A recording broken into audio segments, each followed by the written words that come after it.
నిజానికి ఈయన మోదీకి అమిత్ షాకి అత్యంత సన్నిహితుడు.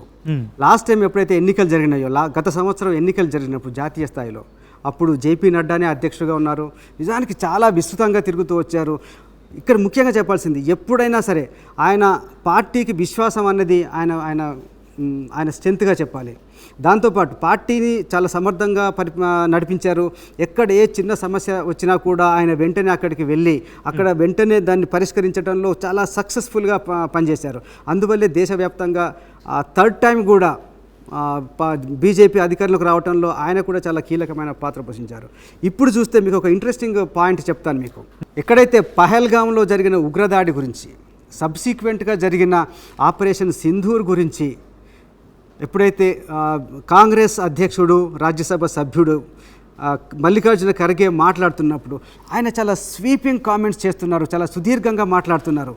అక్కడున్న ఉపరాష్ట్రపతిగా రాజ్యసభ చైర్మన్గా ఉన్న జగదీప్ ధన్ఖడ్ మల్లికార్జున ఖర్గేకు అంత సమయం ఇవ్వటం, వాళ్ళు ఏదైతే ప్రెస్టీజియస్గా భావించారో ఆపరేషన్ సింధూర్ని ఒక సక్సెస్ఫుల్గా చెప్తున్నారో అలాంటి ఆపరేషన్ సింధూర్ పైన ప్రతిపక్ష నాయకుడు అంత సుదీర్ఘంగా విమర్శలు చేస్తున్నప్పుడు వెంటనే జేపీ నడ్డా లేచి దాన్ని అడ్డుకునే ప్రయత్నం చేశారు. సందర్భం వచ్చినప్పుడు ఎప్పుడైనా ఒక సంక్షోభ పరిస్థితి, ఎక్కడ ఒక అత్యవసర పరిస్థితి వచ్చినప్పుడు జేపీ నడ్డా సమర్థవంతంగా నిర్వహించగలరు, సమర్థవంతంగా పార్టీ ప్రయోజనాలు కాపాడగలరని మోడీ కానీ అమిత్ షా కానీ అనుకునే అవకాశం ఉంది. కాబట్టి ఖచ్చితంగా ఈయన అభ్యర్థిత్వాన్ని కూడా వాళ్ళు పరిశీలించే అవకాశం ఉంది.